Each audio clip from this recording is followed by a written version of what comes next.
What is purpose and what is it that gets in the way of us finding our own? So I always come with a really big kind of spoiler alert when I talk about purpose, because your purpose, honestly, is to be you. It's to be who you came here to be. And so I think we've labelled purpose as some big elusive thing out there that one day we might find. And when we finally find it, we'll be happy and our life will be the way that we want it to be. And so we constantly search for purpose outside of us. So we look for it in our job or in status or in relationships or in money or houses or cars or whatever it may be. We look for it in the material world. And we're never going to find it out there because none of that is who we truly are. So your purpose is to be the you that you came here to be, to offer to the world what only you can offer.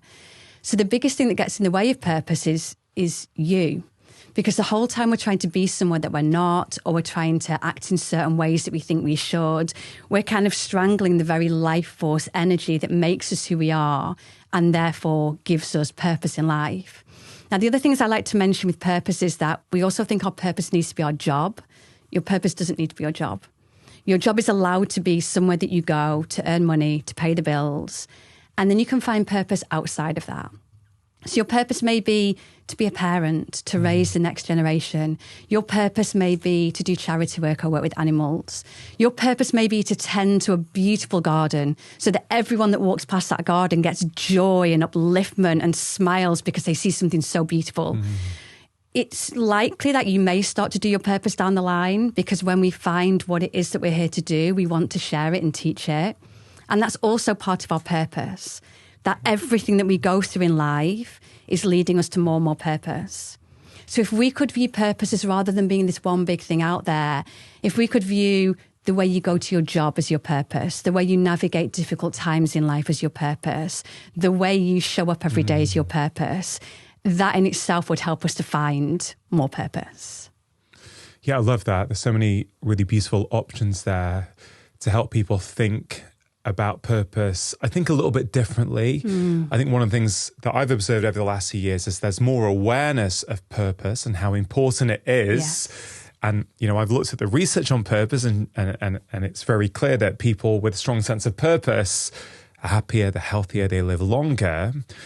But I think it does feel quite elusive to many people. It's like, yeah, but I'm just busy with work and just keeping a roof over my head. You know, how can I possibly find time to find my purpose? Right. So I really like the way you broadened it out there. As you were talking, I guess the follow-up that came into my mind was, is purpose then something we do or something that we are? Something that we are. For me, purpose is something that you are. You have to find it within you. The only thing that's going to give you true meaning and purpose in life is when you're doing things that feel purposeful and meaningful to you. And that's going to be different for all of us. And so for me, the more you can become who you authentically and truly are, the more you will then live a life of purpose. And then, as I mentioned, you might start to do more of that by teaching it or sharing it. And so a prime example is that my purpose right now is to show up as part of this podcast, fully, truly, authentically me, and give you every part of me that I've got. That's my purpose right now. If I was sitting here now trying to say to you what I thought you wanted me to say or what I thought your audience wanted me to say, I wouldn't be being all of me. And therefore, the words I'm speaking, they wouldn't land in the same way. Whereas if I can show up now and I can be fully me and I can give you everything I've got and I can share my experiences with you, that's how then it's going to land. And if I touch the hearts of one or two people today who make one tiny change in their life because of something we've said, that's my purpose. I'm here to serve and to help people. So I've then fulfilled my purpose by being me. You said your purpose is to be here and serve people. Okay. It's kind of interesting for me to unpick that.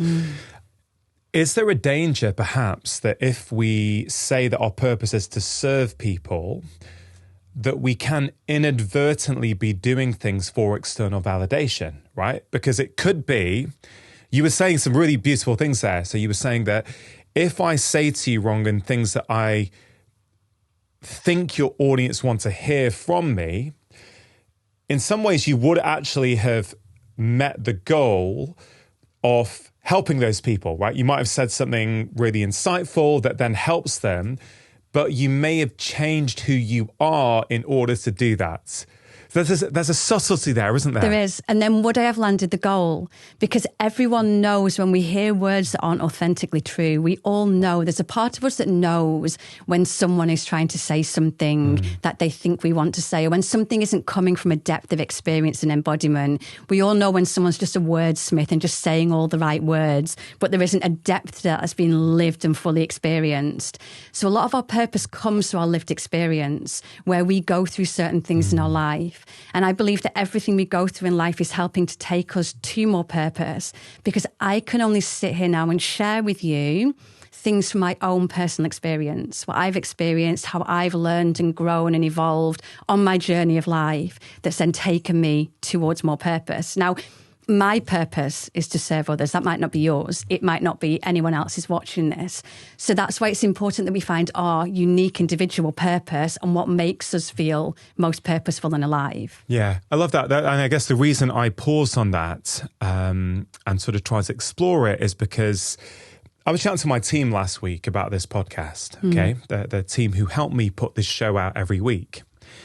And there was just a throwaway comment from someone about, you're doing this to help people. What is it the audience wants? Okay, let's think about how we can, or how I can give the audience what they want. And I said, hold on a minute. I get what you're saying, but the way I serve the audience best is by selfishly choosing the guests who I want to speak to. Exactly. Right? And it's something I don't think a lot of people fully appreciate. Yeah. If I choose guests that my audience want me to speak to, right, there's nothing wrong with that necessarily. But if I'm not feeling it, if I don't feel like I want to sit opposite this person for 2 hours and go deep, then it's the wrong choice. And I've done that before. Yeah. Okay. But I've learned over the years, no, the way I serve the audience is by serving myself, which I think kind of speaks to what you're saying. It exactly does, because everything that we've spoken about so far is there in that. If you had a conversation that wasn't necessarily true for you because you thought it's what the people wanted, you'd still show up because you do, that's who you are, but your full heart wouldn't be in it and your full soul wouldn't be in it, and you wouldn't then give in the way that you give or show up fully in the way that you show up. You'd maybe have a list of questions and you go through them and you'd more tick off the questions than being genuinely interested and bouncing the conversation back and forth and being like, tell me more about that. I want to know more about that. And that's when it lands with your listeners, because we listen to you and we can hear the passion, the interest, the enthusiasm, and the way that you then spotlight the other person because you're genuinely interested in that. So all of that adds up to, that's your purpose, is to be you and to do things that are interesting to you, and therefore that lands with everybody else. Yeah, it's interesting. One of my favorite bits in your new book, which is called Your Cosmic Purpose, is on page 6. So early on in the introduction, you said this may be a good time for me to say that if anything I say in this book doesn't resonate with you, that's not your truth, that's more than okay. Instead, take what lands for you and leave the rest. I'm not here to teach or tell or convince you of anything. I'm here to help you to remember the depths of wisdom, knowing, and truth that are already within you. Yeah. Now, I love that. I underlined it because one thing I've always liked about you, Kirsty, since I met you maybe 3 or 4 years ago at Carfest for the first time, and we've become really good friends since then, is this warmth and humility. And you're very open in this book at various times. You talk about how when you first discovered all the things that you talk about, you wanted everyone also to believe that, right? But I think as you become, certainly my experience, I think echoes yours. I was the same when I really got into the power of lifestyle and how it can affect us, our health, our happiness. I wanted to convince everyone. And now I'm not here to convince anyone of anything. No. I just share. And if you like it, great. And if you don't, that's fine as well. I don't need you to believe in this also for me to feel good. And I really like that. There's this sort of, I don't know, would you say that as people start to discover who they are more and live in that alignment with their values, do you think there is more of this this trust, this humility, and less of a desire to convince others. Absolutely. And I think it goes both ways. So first of all, for me, I'm not here to convince you of anything. All I'm here to be is an embodied example of living in this way in the hope that then it gets someone's interest. And that's what I've done in all the work that I always do. We can never shame anybody into making change. We can never convince anyone to change that doesn't want to. The only thing we can be is become that embodied example of what it is to live in truth and authenticity and honesty and trust, in the hope then we can inspire other people along the way. And I do think, particularly in the spiritual journey, I think in the beginning there is, and to be fair, in life nowadays, we live from the outside in so often. We're constantly looking to the outside world. Tell me what to do with this, fix me, help me, you tell me. When I presume I know what's best for you, I strip you of all your power. And if you're looking to me to tell you what to do, you're always going to need me there to tell you what to do. And therefore you have no power of your own. So I want to actually help people to find your own power, to find your own truth, to find your own purpose that might be completely different to mine. And that's okay. And the more I think we live as the embodiment of who we are and the life that we want to live, the less then it matters whether anybody outside believes it is also doing it.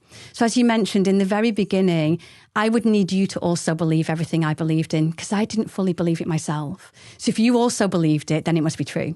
Okay, wrong and believes it too, must be true.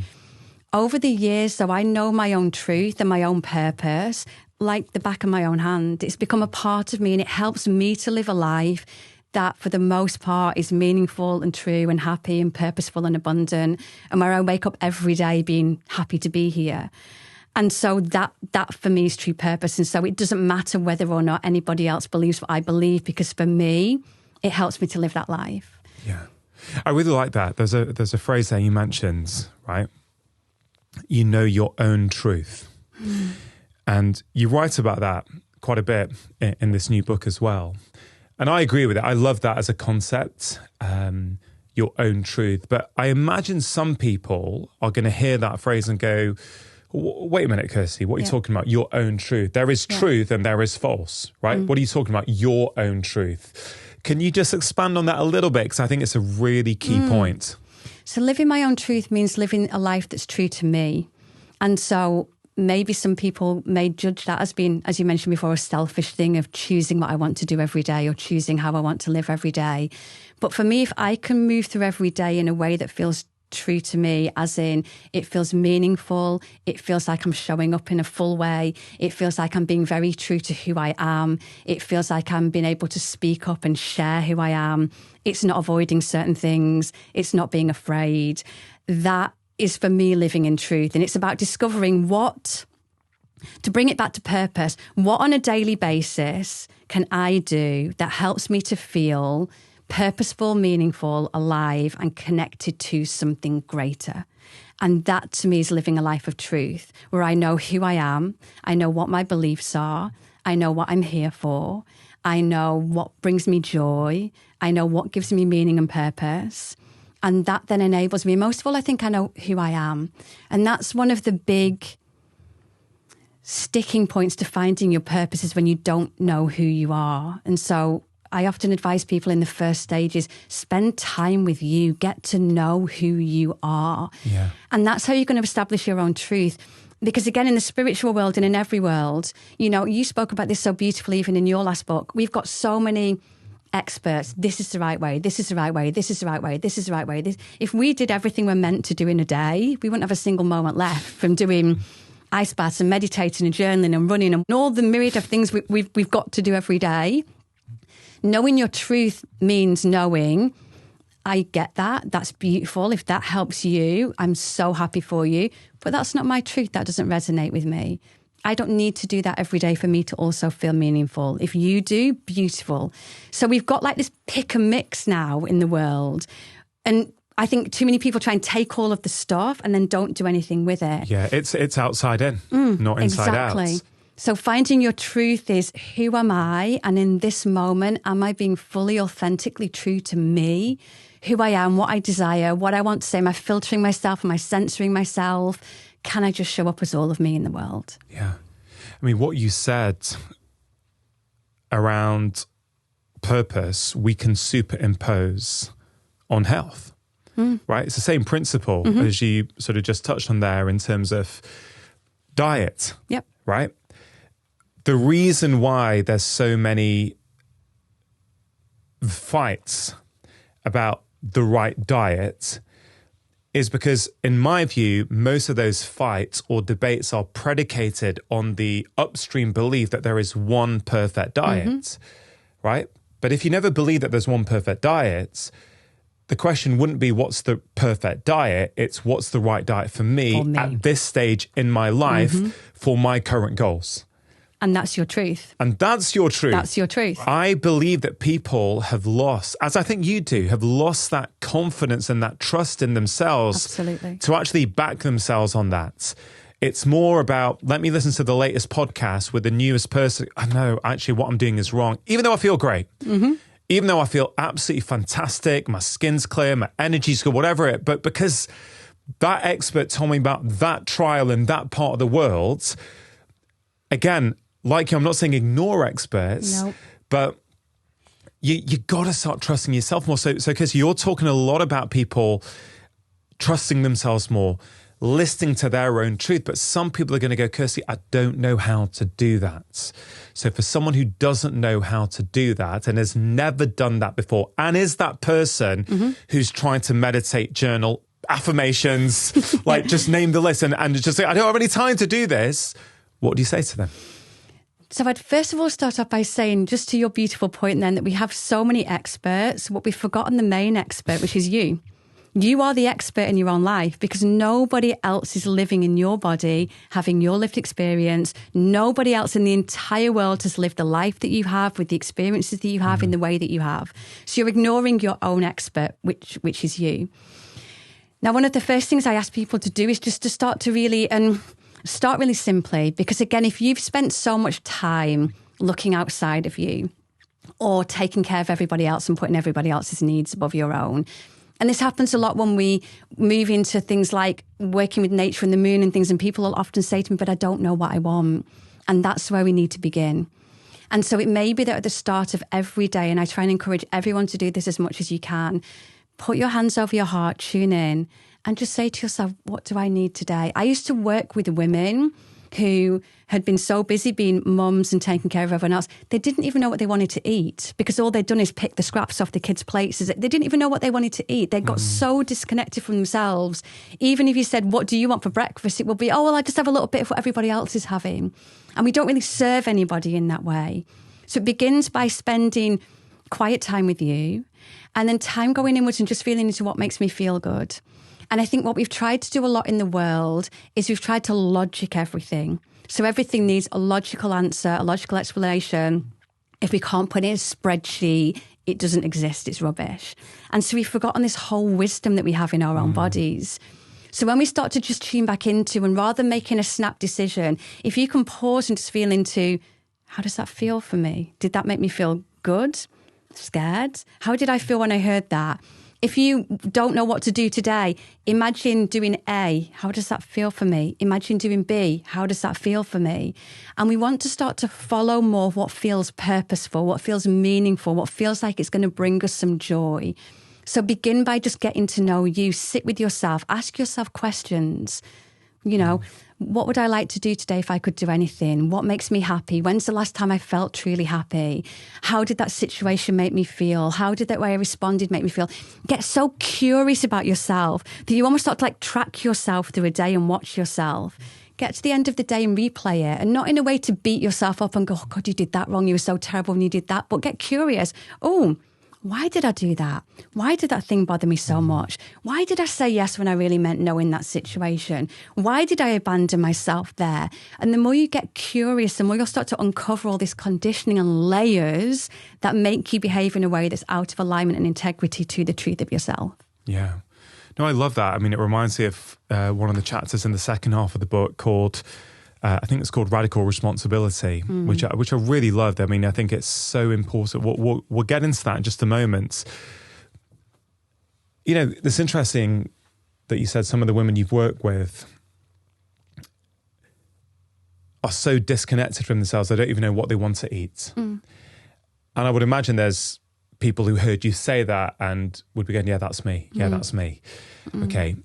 And so if we spent our life listening to the voices outside of ourselves and disconnected from what we actually want, it's not going to necessarily happen straight away, is it? No. It's a bit like running a marathon, right? If you sign up to do a marathon, I think with the physical, with kind of physical endurance, we intuitively understand that, if I want to run a marathon and I've never run before, I'm not going to do it in a month. No. I need to start slow, walk, maybe run 1K and follow a plan. And then over maybe 2 years, I'll build up to be able to run, I don't know, a half marathon or a marathon. Yeah.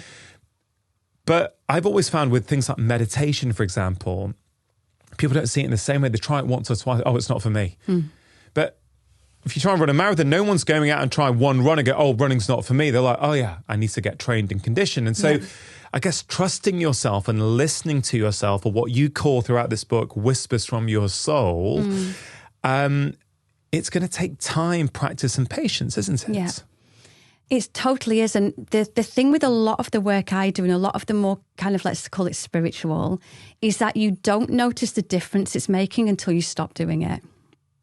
That's what I find with a lot of things, because you're making these little differences all the time. So it's like if you have a yoga practice every day and then you don't practice for a week, you go back and you're suddenly like, oh, this doesn't feel as easy anymore. Or you're meditating every day and you've got up to doing 13 minutes and then you miss it for a week and you go back and 6 minutes in, you're doing that thing where you're like, oh, this feels like I've been here forever. And it's often in the times that we don't do it that then we're suddenly a bit less able to do with our kids having an argument in the back of the car, and our patience is a little bit shorter, or we're not quite as able to deal with things. Our tolerance gets a little bit less. So for a lot of the work I do, I think it's almost like the proof is in the pudding, that it's only when you've done it consistently. And a lot of it also happens with kind of a hindsight whereby you will, as we know, setting a boundary for the first time, one of the hardest things in the world to do. We want to immediately call them back and go, actually, I didn't mean it. I will do it. But the more and more we do it, we get to the stage where all of a sudden we set a boundary, we don't think twice. There isn't the voice then that follows us around all day saying, you're such a horrible person, you're not this, you're not this. And then we go, oh, had that same thing happened a month ago, I'd have dealt with that really differently. But wow, look at how I did that. And I think one thing that's really important as well is to really, again, keep that constant check-in with yourself every day of what did I do well? We're so quick. If I ask most people, tell me 5 things you did wrong last week, they'd immediately go, oh, you're not going to believe what I did. I did this, I said this wrong. If I say to people, tell me one really amazing thing you did last week, they'll go, well, you know, kind of. If you can, again, at the end of a day, start to sit with yourself and go, I do it in every moment. If I do something really well, and it's been really hard for me because I'm a natural a doubter and I'm quite critical. But I try, even at the end of this, I'll try and take a moment to go, well done, Kirsty. You did that. You did really, really well. You tried your best. You showed up. And then the more I do that, the more I start to show up for myself, be there for myself, and therefore trust myself to do big, brave, bold things in the future. So it's something that happens very slowly. But I feel like the main problem we have in the world at the moment is that we just want to Amazon Prime our life. We want next day delivery and everything. So I want to meditate once and be enlightened. I want to go to one yoga class and be able to touch my toes. I want to run once and be able to do a marathon, because we're so used to everything coming quickly nowadays that we don't want to necessarily put the consistent effort in to be able to get somewhere that we want to go. And finally, I don't think we noticed it. When I used to teach yoga, I'd love this. I would see the difference week on week, but other people wouldn't, because they would go from not being able to touch the top of their thighs to wanting to touch their toes the next day. They wouldn't see what I saw, that every single week there was a tiny difference. And I'd be so proud as a teacher, and I'd look around the room and I'd be like, look at what you're doing now. But all they could see was what they couldn't do. But I still can't touch my toes. And it's like, but look where you have come. Yeah, that's such a great point. And it's, I think, something I mentioned a couple of times on the show before with patients in the past, that the focus is rarely on what got better. It's what's still not good. Yes. Right. And, you know, for many years, I would specialize in seeing chronic, complex conditions who were really struggling. And I loved trying to put it all together. And I very quickly learned, oh, wow, people are getting way better, but they're 80% better, but they're still down in the dumps over the 20% that's not better. Yes. And so a simple way, I used to do it and other clinicians do it is with what's called an MSQ, a medical symptom questionnaire. And it's brilliant because it's a long questionnaire. It does take a while to fill in, but it allows you to map progress. So when a patient would come in after 2 or 3 months and their life is literally transformed, but they're still saying, oh yeah, but I can't do this and I can't do that. You could objectively go, hey, listen, I get that, but let's just see where you were 2 months ago. You were scoring 80 out of 100, right? Yeah. That's how many symptoms and things were going on in your life, right? Now you're only scoring 20. And you would see the whole body language change. It'd be, oh yeah, oh yeah, I don't have those 60 things anymore. Yeah, sure. We got these 20. Look, we're going to work on that, but let's just take a moment to go celebrate. Look what's gone. Yeah. It's pretty incredible, isn't it? I don't think we celebrate ourselves enough either as humans. I really don't. I don't think we celebrate what we achieve and how well we do anywhere near enough. And so that's why I think things like journaling are so powerful, because then you get to track where you've been and how difficult something was. Because as we know, when we're in the depths of something, we're in the despair, we're in the depths. When we come out the other side, we kind of forget what it was like to be there.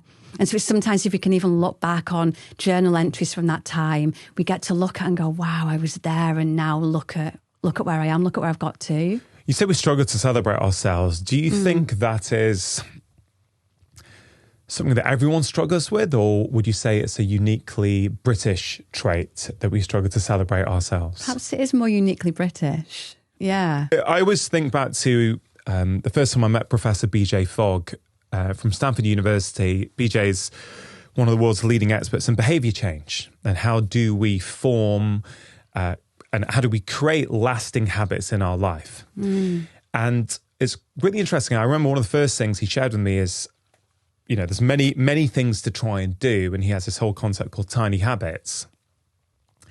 But he says what a really important part is, once you've done something that you were hoping to do, take a moment to celebrate it. And he said, for example, you can say, I'm awesome. And I said, BJ, this may work in America. There's very few Brits who are going to do something and go, I'm awesome afterwards, right? And so it made me think, are certain cultures better at this? And, related to that is something he told me, which was, it's not repetition that creates the habit, it's emotion. And I think for BJ, this celebration piece is really, really important. So it's interesting to me that you're also talking about that it's important. And you were saying you weren't good at it, but you've now trained yourself to get good at that celebration part. Yeah.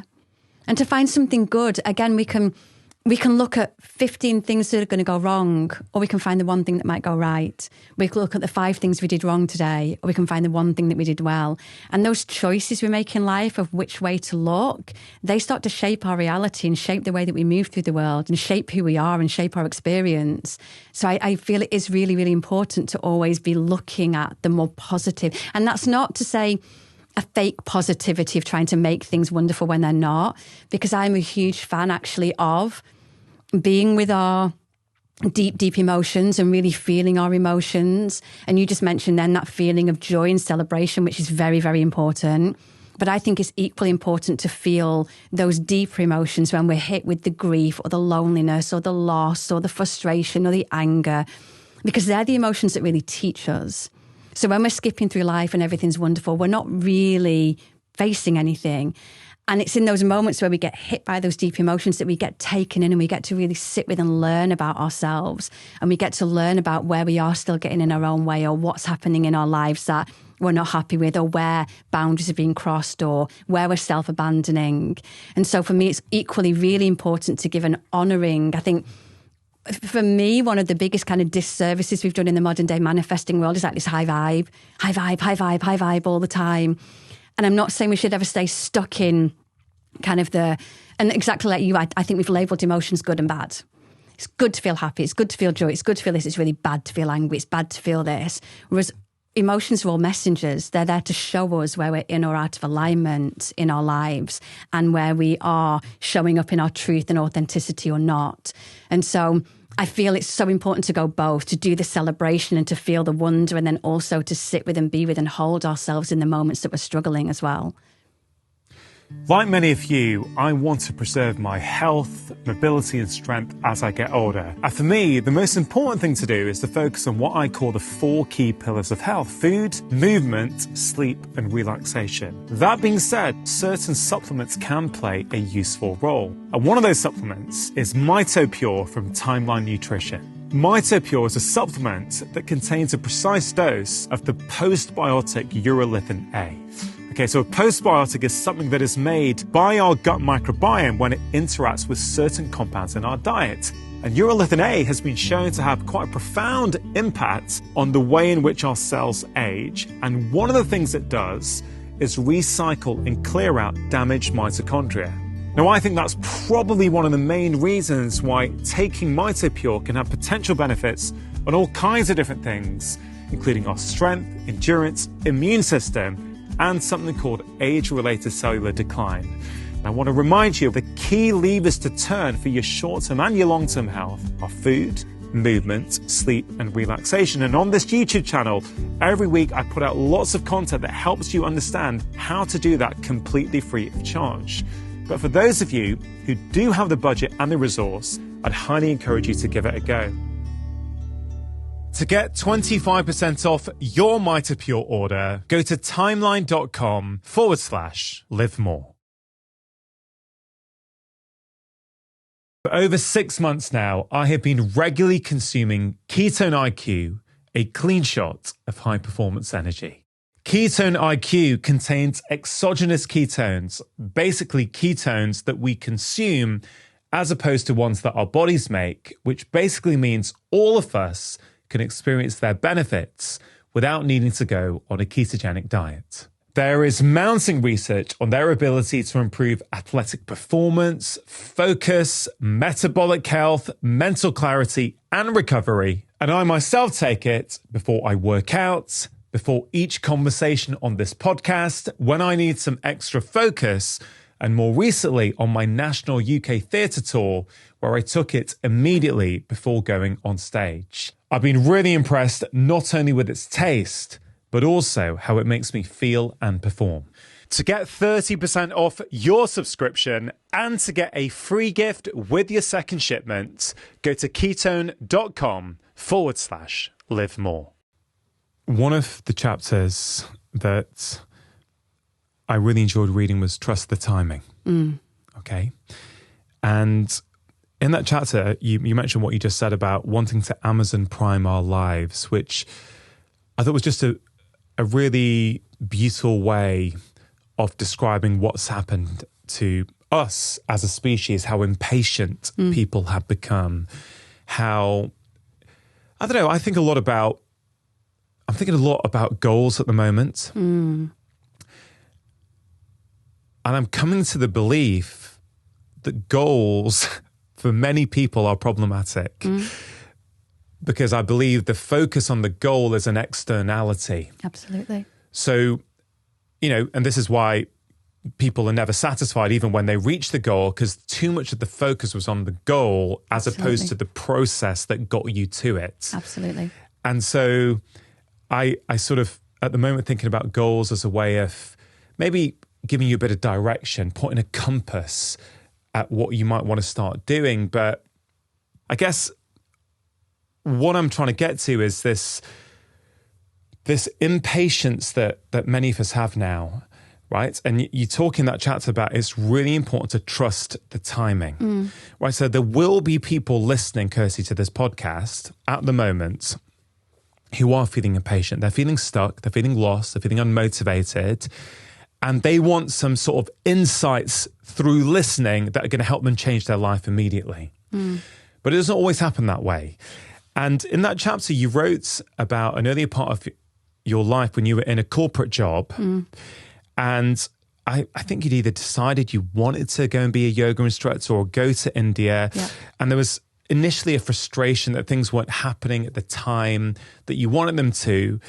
And then the line that I underlined was when you say at some point that you chose to believe that everything was happening to help you get to where you wanted to go.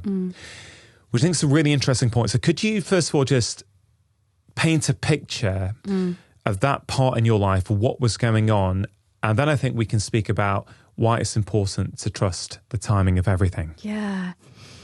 So I think I've been on a real spiritual journey for a really long time, trying to discover what more of my purpose was. And I'd done regressional therapy and become a Reiki healer and a crystal healer and aromatherapy and studied all these different things. And none of it quite gave me that sense of like, this is it. And then I know it sounds so cliched, but I did one yoga class and it was suddenly like everything dropped into place. And the more yoga I practiced, the more I realised that yoga's got this beautiful, rich philosophy. And yoga gave me an answer to every question. And it changed me so much. I was like, this is what I want to share with people. But I wanted to go to the source. I wanted to go to where yoga came from. I knew I wanted to go to India. I just had this call deep in me that said, you need to go to India and live this, breathe it, really study it. And I was working in a corporate job at the time, as you mentioned. Didn't have a huge amount of savings behind me. In fact, I didn't have any savings behind me at that time at all. And the corporate world never made an awful lot of sense to me, I've got to be honest, because the whole 9 to 5, why not 10 till 6? Why not 8 till 4? Why not 11? I just couldn't understand some of the arbitrary rules that would happen in the corporate world. They felt really restrictive to me. So I'd never particularly felt a resonance with that world. I worked in marketing and PR at the time, which was a wonderful job as far as jobs went. But I felt like I would spend a lot of time embellishing hotels to get people to go there. And so I'd never get home at the end of the day and go, wow, I feel really purposeful today. I really did something today. Do you mean you had to do things as part of your job that weren't fully in alignment with who you knew yourself to be? Yes.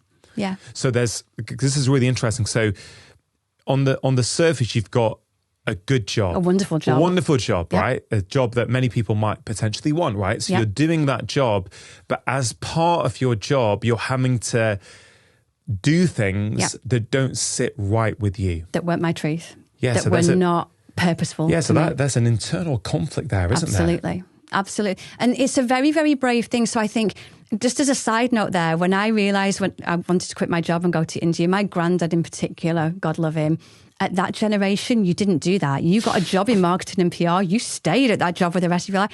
They thought I was absolutely crazy to want to quit an amazing corporate job. The day I quit that job, everyone looked at me like I was slightly crazy, but I know deep down, so many people in that building wish they were brave enough to do the same. And I've had so many messages since then of people I worked with back then who said, you quitting that job when what I should have been doing at that age is wanting to climb the corporate ladder, get to the next level, the next level, the next level. And instead I was like, I want to go and live barefoot in India and be a yoga teacher. So many people have written to me and said, you inspired me. Yeah. You inspired me to follow a dream. You inspired me to be brave and to trust that stepping into the unknown would really, really help me to find a life of purpose and meaning. And sometimes to find that life of purpose and meaning, we do have to go against the grain, because if there's no challenge, if there's no uncertainty, there's no growth, there's no evolution. And it's through that we grow into the version of us that can hold that purpose when it arrives. So back to the story, I was working in corporate. Well, before we go into the story, can we pause the story there? Okay, so firstly, can you remember that first yoga class you did? Where was it? It wasn't in India, right? So it was in the UK, I think. Yep. And what was it about that class? What was the lesson? What was the thing that at the end of that class you thought, no, this is what I need to do? Can you remember? I remember everything about it. It was in a little village hall. And the reason I knew that this is what I needed to give was because I won't say the whole way through that class, but by the end, when you lay in Shavasana that you do at the end of a yoga class, I felt so connected to the part of me that is infinite, expansive, white. It's like I touched bliss for the first time. It's like I knew what life was all about for the first time. It's like I really felt happiness and joy in who I was for the first time. And it was that feeling at the end of like, I'm floating. And this is one of the things I'll also say. I've practiced meditation for 20 years now, maybe. I can count you on one hand the number of times that I have become everything yet nothing, touched the divine, being in that blissful state. But those 1 or 2 times make every other day of sitting there when 10 minutes feels like 4 hours worth it. Because that feeling I get when that to me is knowing the truth. That moment of feeling what it feels like to be everything yet nothing and experience what I consider to be my soul, that's worth every other moment of hardship, because I remember that feeling in every cell of my being. Yeah, it's not just that your mind remembers it, your body remembers that feeling. That, you know, for people who do meditate, and I can be really regular with my practice, and I can be really sporadic for months. And that's okay. Like the older version of me would, older as in when I was younger, would definitely beat myself up about that sort of stuff. But now I let it go with the flow. I go, oh, that's interesting. You were doing it regularly. Now you're not. Okay, great. And what is the consequence of that? But occasionally, and I tend to experience this a lot more these days than I ever have done before, you sit in meditation and there's just this stillness, this sereneness internally. And I guess this lack of thought. Yes. I had this really wonderful chat with a doctor, psychiatrist in America called Dr. Kanoja. He goes by the name of Dr. K. And at the end of that conversation, we really explored the true nature of happiness. And one of the things he was talking about, because he's been and studied to be a monk in India and is also a Harvard-trained psychiatrist, really interesting combination. Yeah. And one of the things we were talking about at the end of that conversation was how happiness is a inner stillness when there is a complete lack of thought. So that's one element of it. So you're saying that you experience that from time to time. It is incredible, isn't it? It absolutely and you is. Want it. It's not that you necessarily want it again. You do initially. You're like, I want that again. But then I guess over time you just learn to trust and go, just keep showing up. Some days it will be there, some days it won't, but it's okay.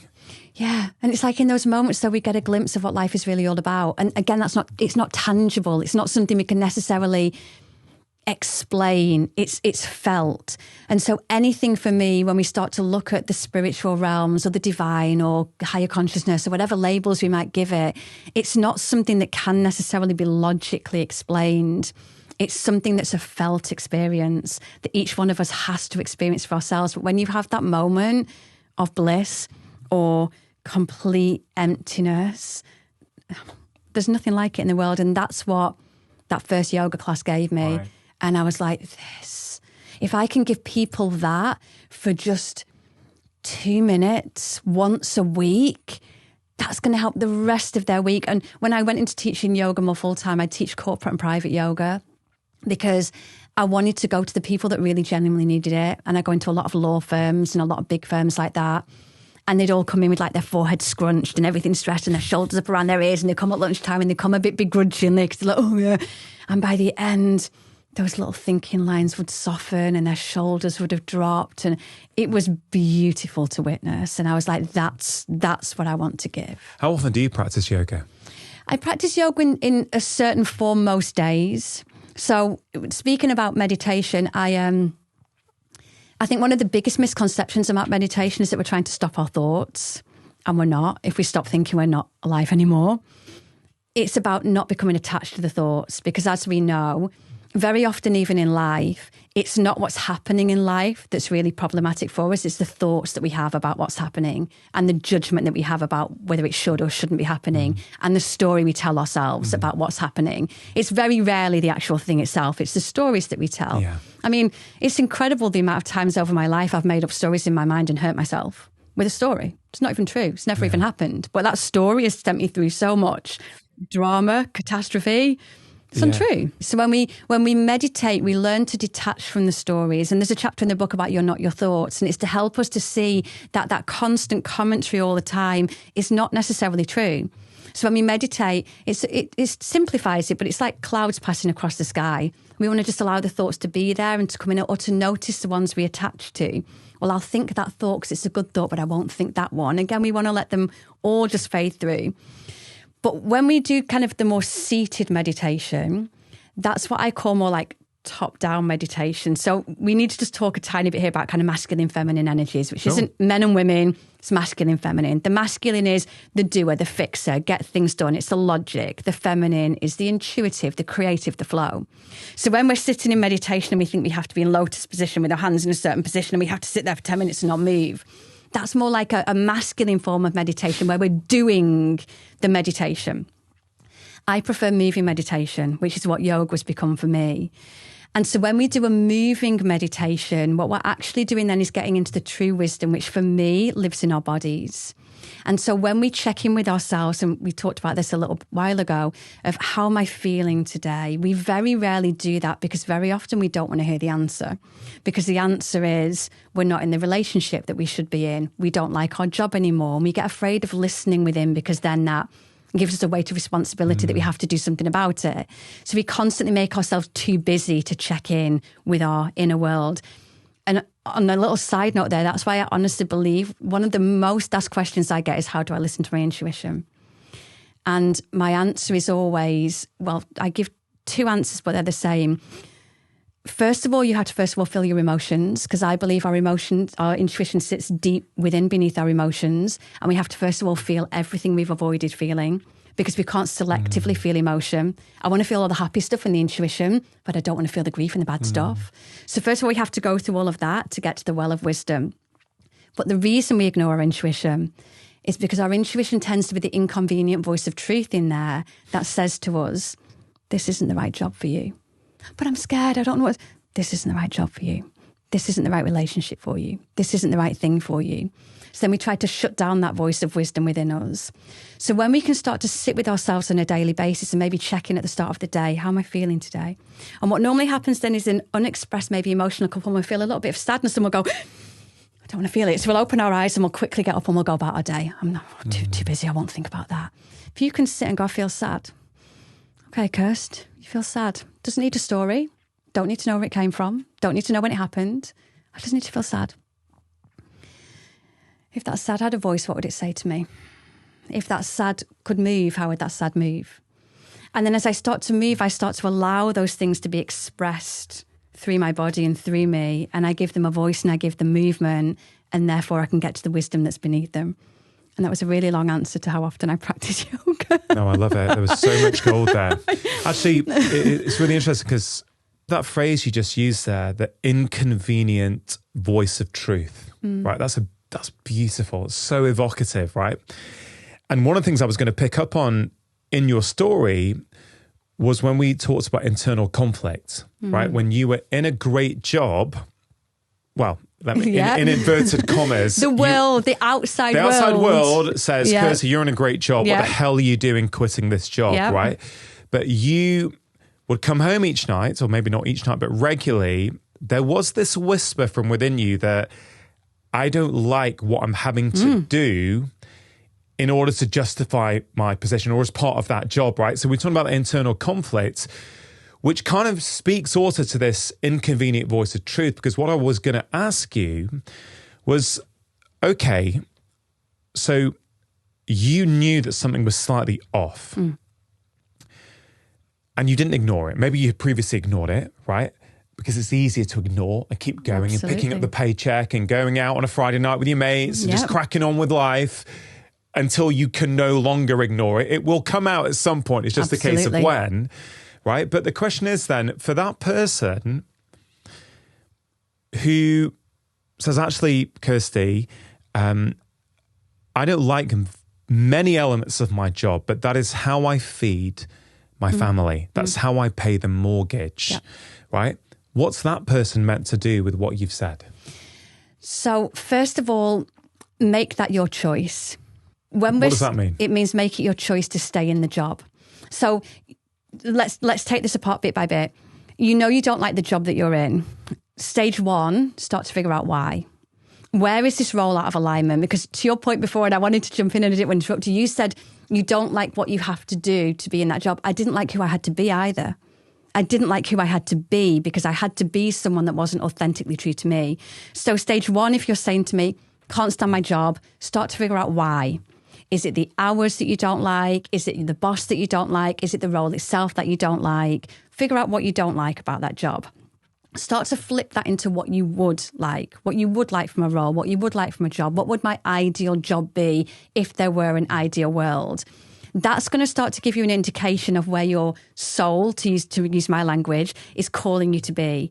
Because every time we feel a niggle of discontent, a niggle that we're not in the right place, that's our soul calling us forwards into a newer version of ourselves. So it's saying, this isn't the role for you. The fact this isn't the role for you means there is another role that is for you. So start to figure out what that role could be and would be. You might say to me, but Kirst, I'd love to retrain as to do reflexology, but I've got young kids and I just can't right now, and it feels like a very, very distant goal. Beautiful. Let's again take this step by step. First of all, make that your choice. So rather than say, well, I'm stuck in this job and it's awful and I can't do anything. No, I'm choosing right now to stay in this role because right now, staying here and helping me to feed my family is better for me than it would be to quit the role and go out there into the unknown.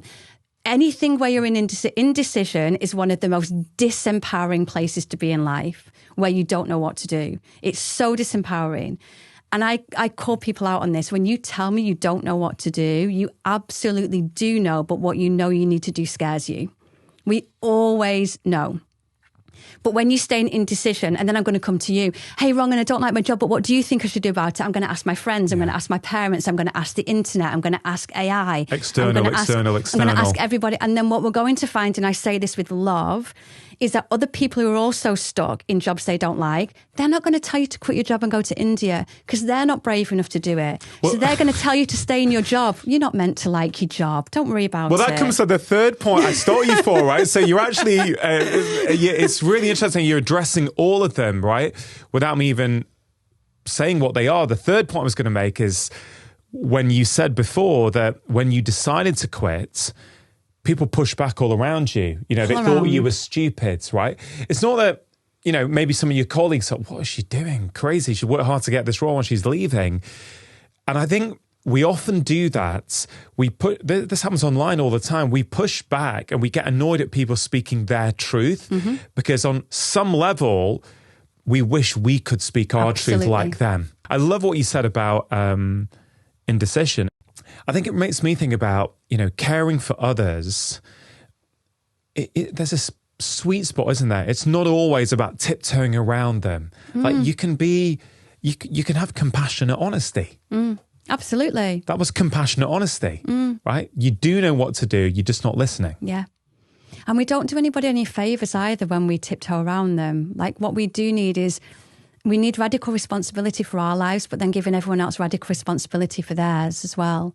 And that understanding that we aren't necessarily responsible for anyone else's lives or happiness as much as we try and make ourselves responsible for that. We can be caring, compassionate, we can do our best, we can show up for everyone around us, but we're not responsible for anybody else's life in the same way that they're not responsible for our life. Yeah, I really like that. And as I say, that chapter on radical responsibility, I think is so, so important. Do you mind if I read the end bit of that chapter back to you? Because I thought it was really powerful. It really speaks to what you just said. I want to end this chapter with a little reminder that you are not responsible for anyone else's life, problems, or happiness. Everyone is on their own individual journey, and each one of us is only responsible for our own lives. You cannot fix, heal, or rescue anyone as much as you might want to. You cannot change anyone who doesn't want to be changed. You cannot save anyone from their own life experiences or rock bottoms or dark nights of the soul. All you can do is be there to support and love them when they need it. Sometimes this also means knowing when it's time to set boundaries, put yourself first, or walk away and love someone from afar.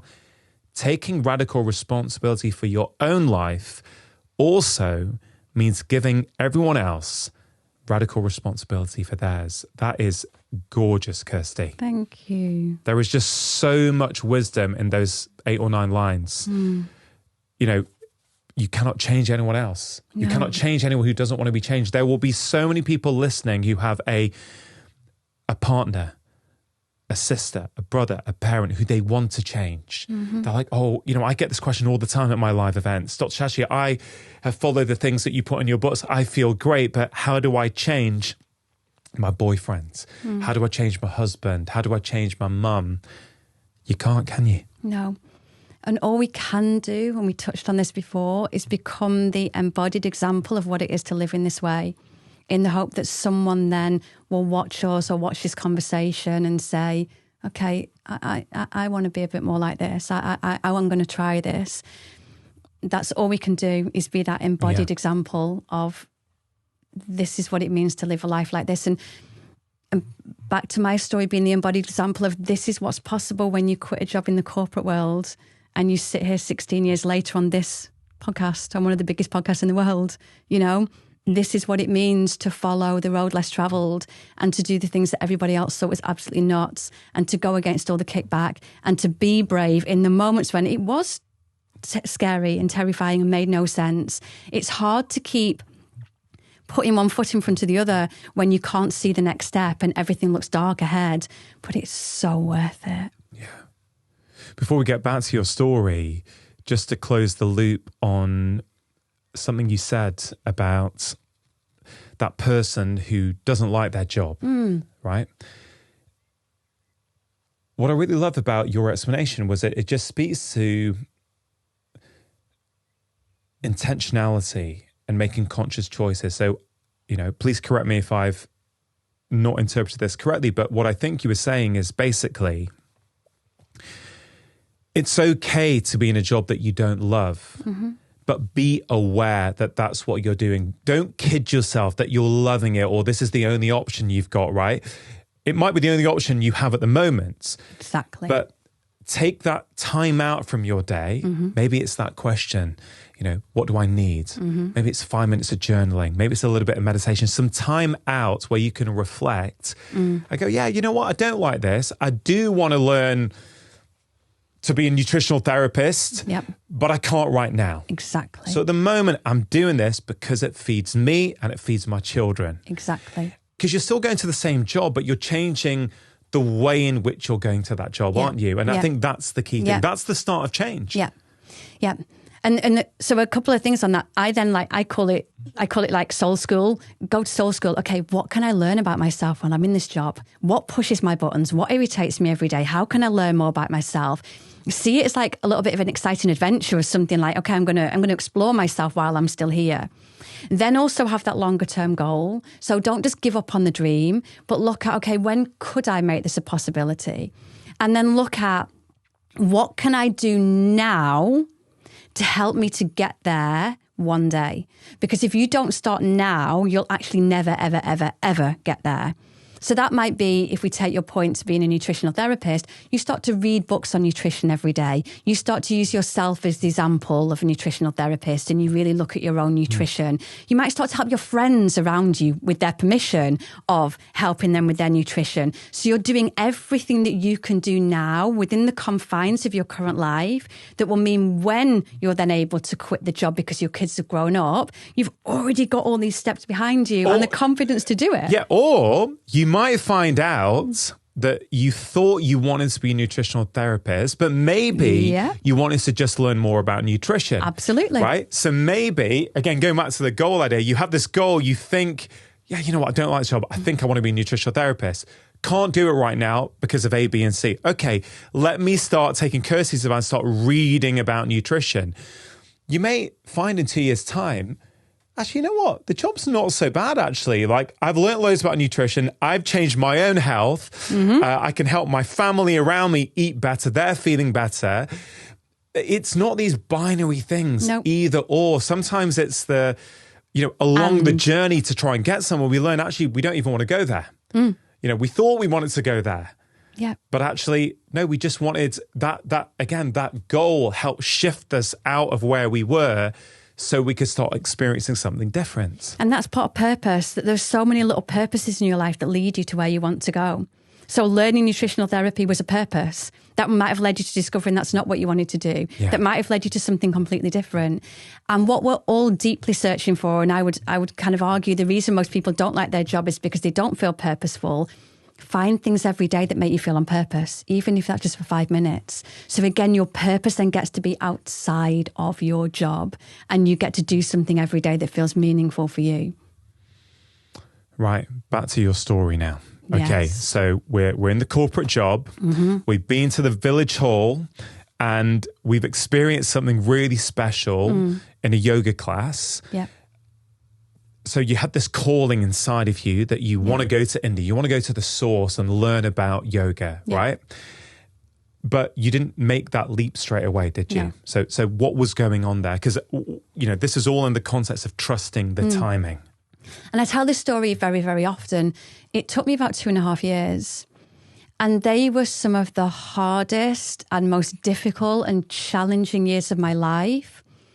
Yet they were also some of the most profound years of my life. So I used to lock myself in the toilet every day in that corporate job. In the same way I can tell you what that village hall looked like, I can tell you what the toilet cubicle looked like.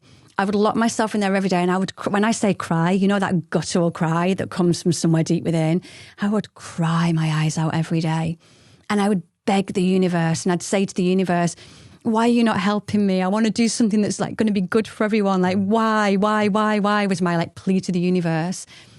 And I really in that time used to sit with, is it better to have a dream and not be able to achieve it, or to not have a dream at all? I didn't know which would be worse. I'd sit with that so often and go, I don't know which should be worse, because my dream would keep me so alive, but it was so painful that I couldn't get there.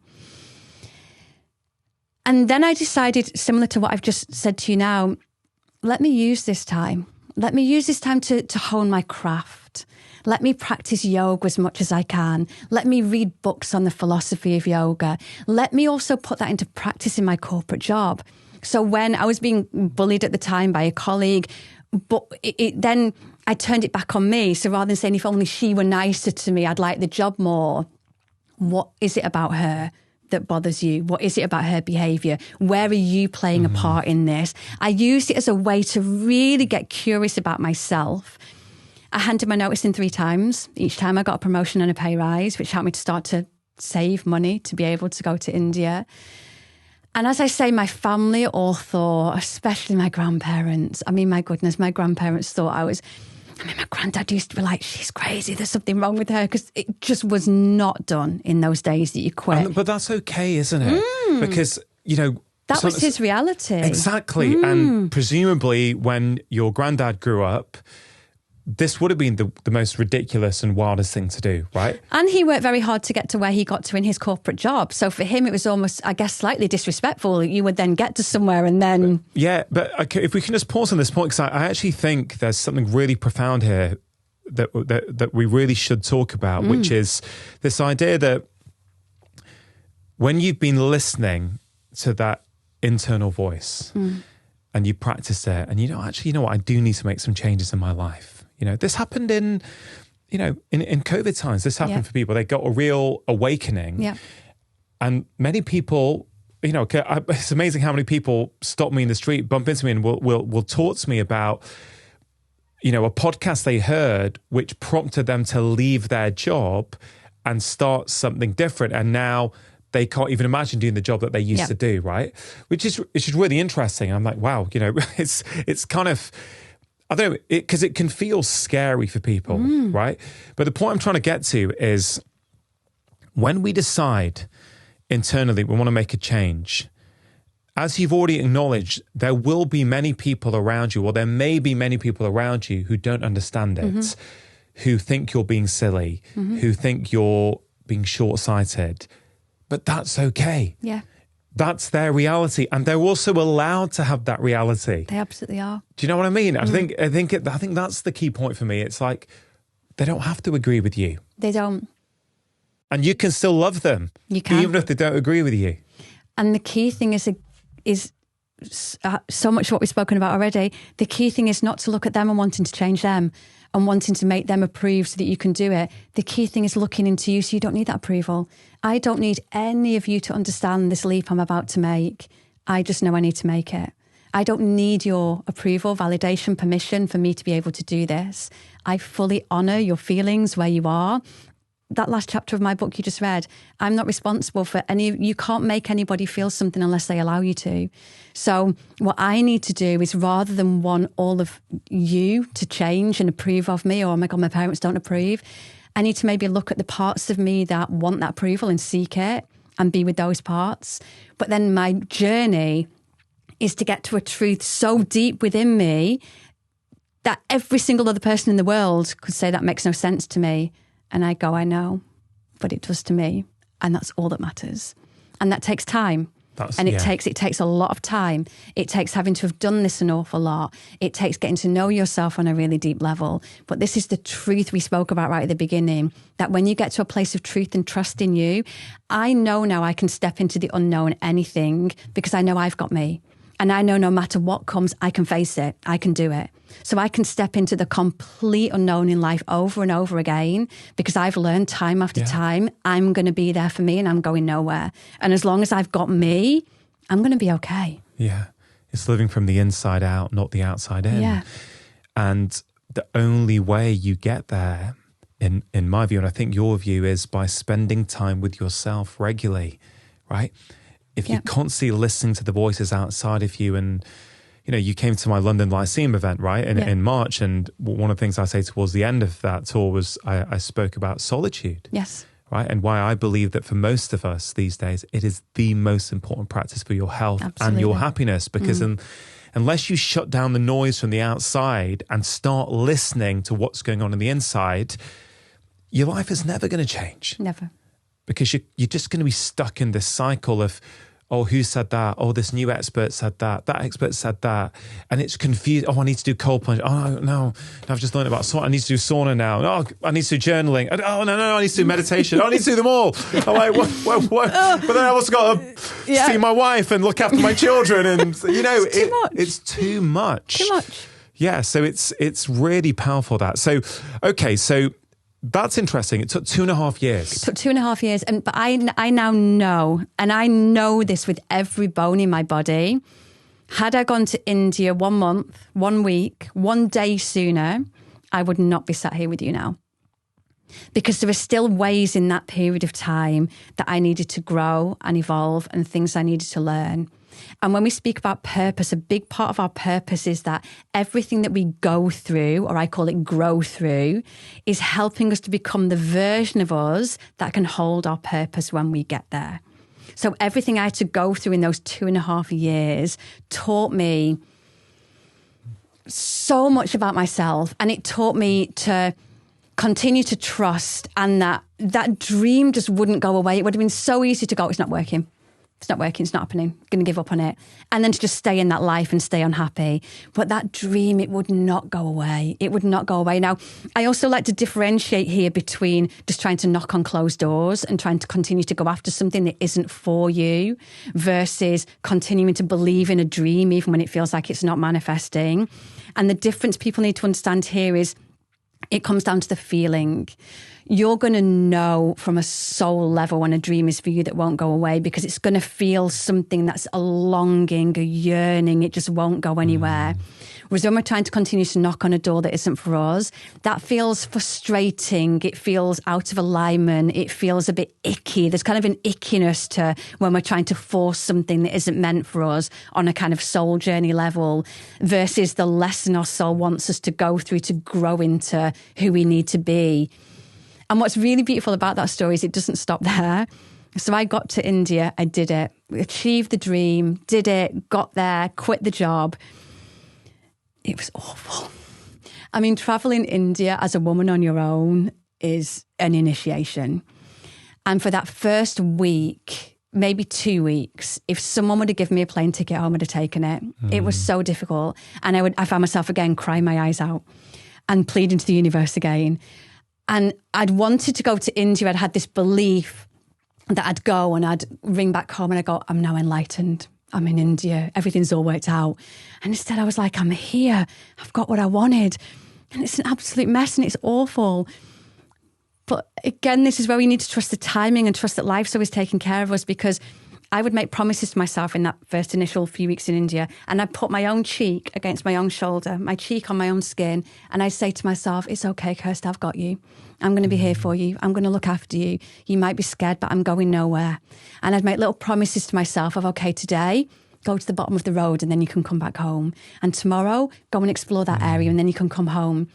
I learned to trust myself and believe in myself and be there for myself and care for myself and love myself fiercely in that time like never, ever, ever before and never since. That time for me was so profound. And again, it was when it was all falling apart and going wrong, it was actually perfect. Yeah.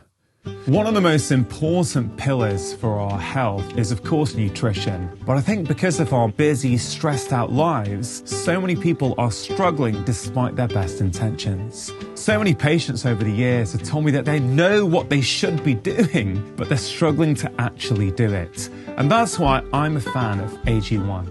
AG1 is a daily health drink that contains over 70 vitamins, minerals, and other ingredients that are designed to make nutrition really easy. It's been in my own life for over 6 years now. It's simple, it's tasty, it's convenient, and it forms a part of my morning routine. People will routinely tell me that taking AG1 regularly has improved their focus, their cognition, their energy. Some people even tell me that they drink less coffee when they're taking AG1. And there's research out there showing us that taking AG1 regularly can improve specific markers of your gut health, which is really good for your immune health. So if you're looking to upgrade your own nutrition in a simple, tasty, and convenient way, try AG1. To get a free bottle of vitamin D and 5 free travel packs, go to drinkag1.com/live more. Now, I'm a huge fan of Vivo barefoot shoes. I've been wearing them for about 12 years now. And one of the main reasons I love them is because when I'm wearing Vivos, I feel fully connected to the ground beneath my feet. What do we want? We want feet that move naturally. And because Vivos are wide, thin, and flexible, your foot can move in the way that it's meant to. A lot of modern shoes are stiff, they're narrow. They start to manipulate the way your foot functions. Whereas in Vivos, your feet could do what they're meant to do. And that means they help your feet become stronger.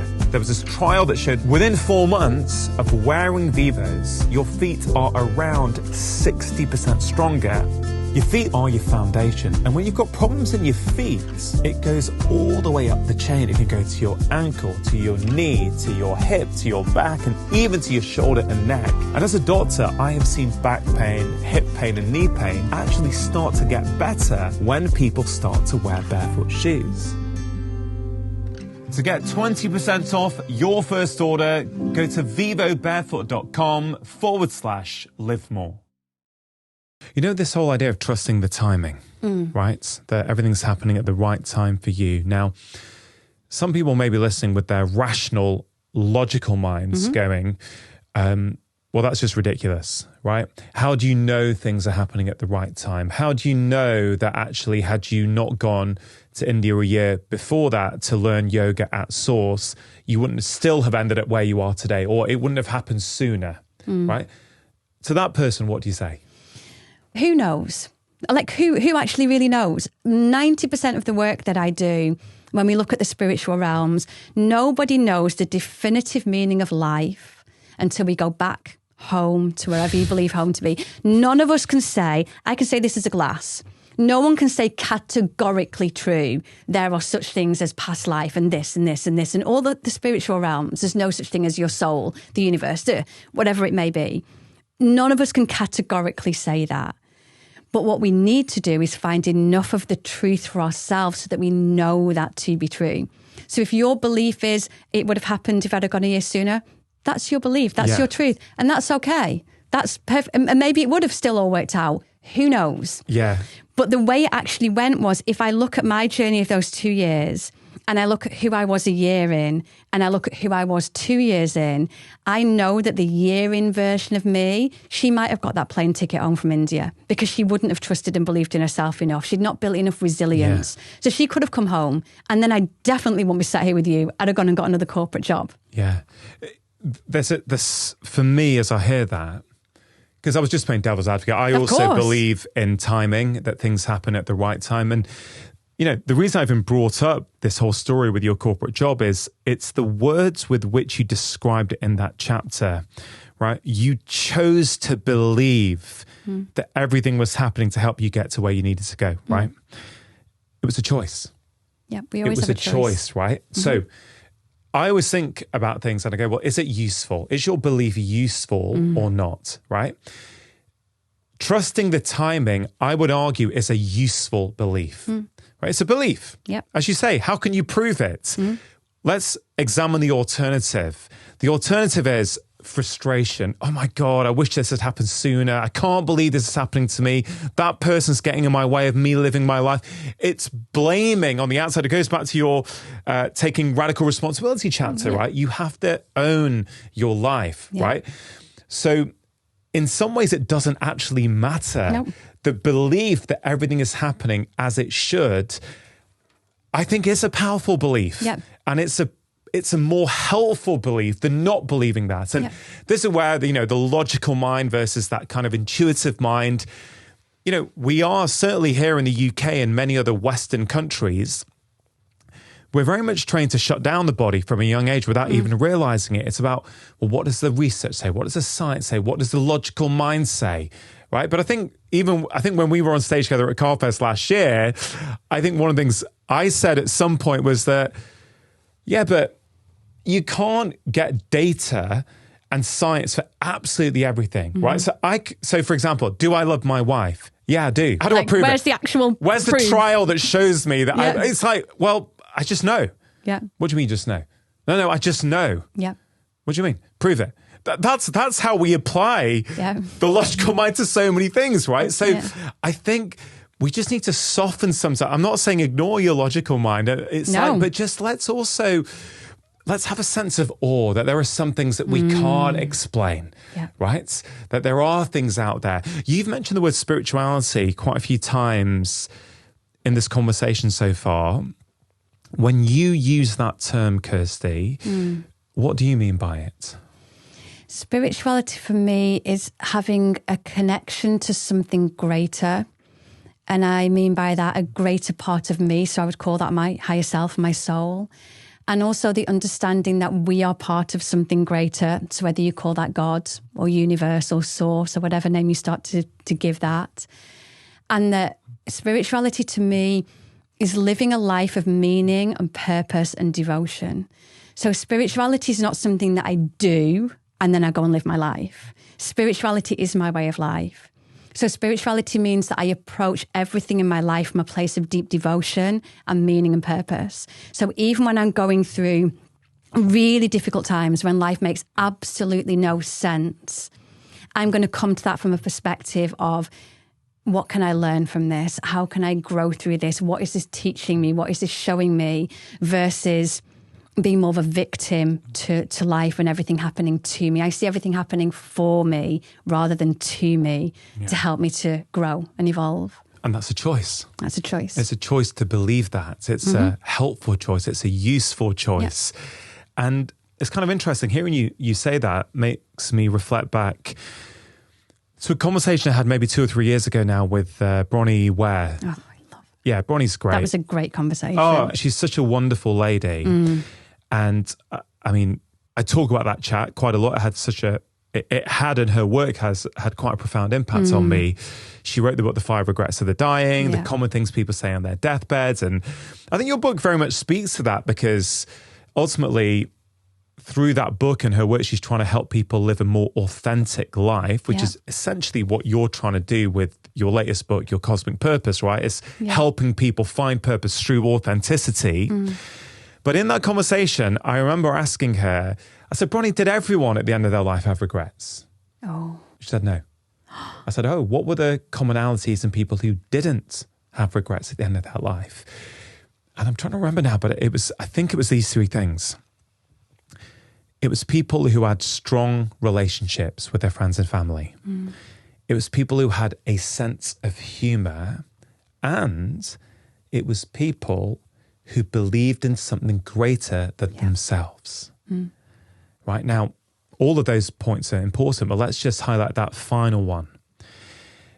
And I feel this is, when I observe the world today, Kirsty, and as, you know, religion has played less of a role in people's lives, a lot of people are feeling a bit lost now. Totally. They don't have a belief in something larger than themselves. And that's a problem. You know, the amount of mental health problems I've seen over the years as a clinician is, you know, everything was too logical. It's all about me as an individual in this world. What am I going to get out of it? Why am I not getting what I want? It's too much of it's all just on you. Yeah. You know, that's where the despondency comes a lot of the time. You come home from, is this all there is? Like, I just keep doing this. I wait for the weekends and then I go for a walk on Saturday and I do this on Sunday, then I'm back to work on Monday. You know, I was reflecting yesterday and this morning, why is it, or what is one of the reasons why Kirsty has become so popular over the last few years? Because you have, right? You have this core devoted following. And I was reading a lot of the comments on your Instagram page yesterday. And the things that your community say about you and how your lunar living classes have literally changed their relationship with themselves. It's kind of interesting to me. I'm thinking, what is it? And I imagine, I'd love your take on this, but I imagine is that people are looking for something to believe in. Absolutely. They're looking for something that's greater than just their individual existence. Absolutely. And I really feel that we found that in the pandemic. You touched on that before. And I think pre-pandemic, I call it TikTok. We just TikTok, do we life, get up, go to work, TikTok. All of a sudden, everything about life that we believed to be true, all of a sudden crumbled. Nothing made sense anymore. And then we started to look for something to believe in. And I do feel that's why I pray that I give people, that is part of my purpose, but I'm not going to tell you what to believe in. I'm going to help you to find that for yourself. Find your truth. Because I think we also need to be very, very aware of that. And I feel that is part of the problem that came with religion. So if we look even to nature, I know you and I adore nature and spend a lot of time there. Our ancestors would have found the divine in nature. They would have gone to nature to worship the divine. They would have found the divine in the trees and the streams, and that's where they would have gone to. Religion came in and became a gatekeeper. You can only talk to God through me. And that's where a barrier gets put in, and that's where people then look to other people. Well, you tell me how to meditate. You tell me what the answers are. You tell me. That's not our journey. Our journey is to know it for ourselves from somewhere so deep within us. And that's what I want to help people with. And I say at the start of every workshop and every class that I do, I'm probably going to really frustrate you because you're coming to me now and saying, Kirsty, tell me what to do with my life. I'm not going to tell you what to do. I'm going to help you to know what to do. Because again, if you're looking to me, you give all of your power away to me. And you always then need me to be here. Yeah. I want to give you your power back. And I think we've lost a lot of power over ourselves in this world because we live in a world that capitalizes on us looking outside of ourselves for something. We live in a consumer world that capitalizes on you never feeling like you're enough, on always believing that you need to have a certain thing to be happy, that you need to look a certain way to be happy, that you need to behave in a certain way to be happy. We live in a world that will constantly take our attention outside of us. And so we live in a world that literally profits from us never feeling like we're enough and having a deep connection to ourselves.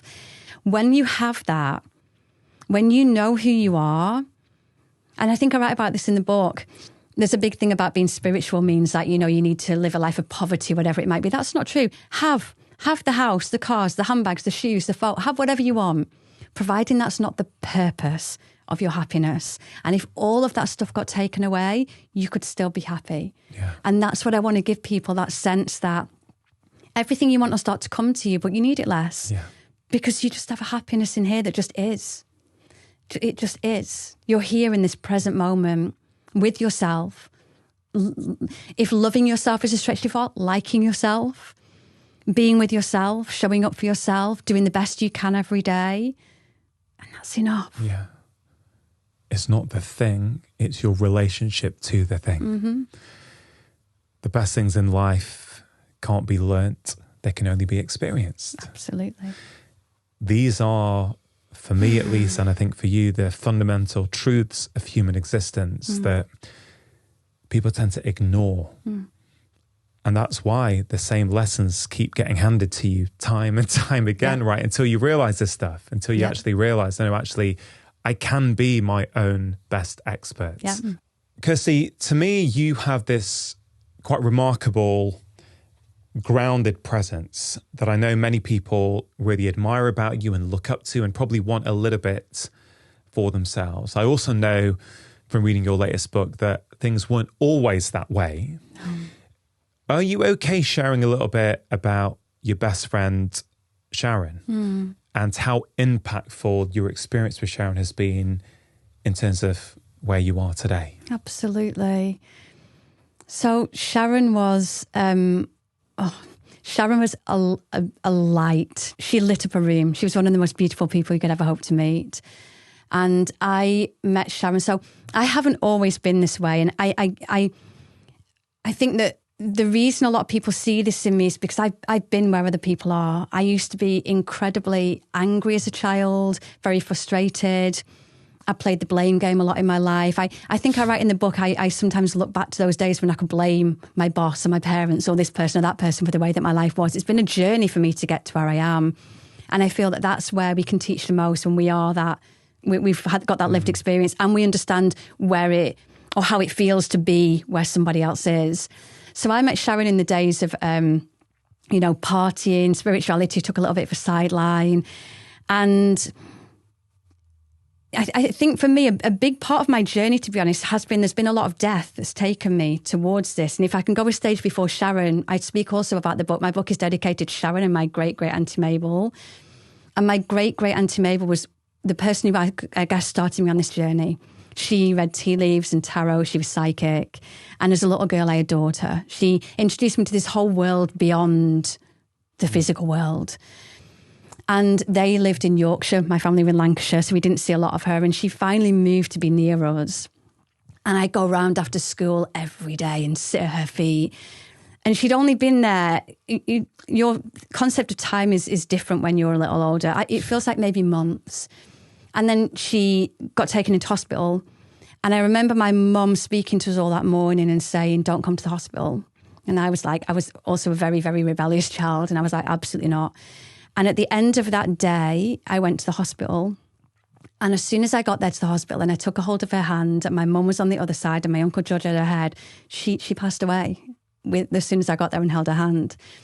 And I really, truly feel like she'd waited for me. And my mum told me later that the reason she said don't come to the hospital was that morning they'd said, she's got hours, she's going to go any minute. And she waited for me all day to get there. And being with her in that moment and seeing the soul leave the human body was and I don't have words for it. And if anyone's ever experienced being with someone in the moment of a passing, it's something you can't find words for, but it touches your soul in a way that, again, helps you to understand the meaning of life in a way that can't. How old were you? 15. She was 15. Maybe. And I to this day feel so grateful she waited for me to be there with her, that she wanted me there with her in that moment of her passing. And it was it was a beautiful honour to be there for her in that moment. And then from there, she'd introduced me to spirituality. I'd met Sharon, and Sharon was she was a single mom, and she didn't live a lavish lifestyle. She'd had a difficult journey, but we spoke before about choices.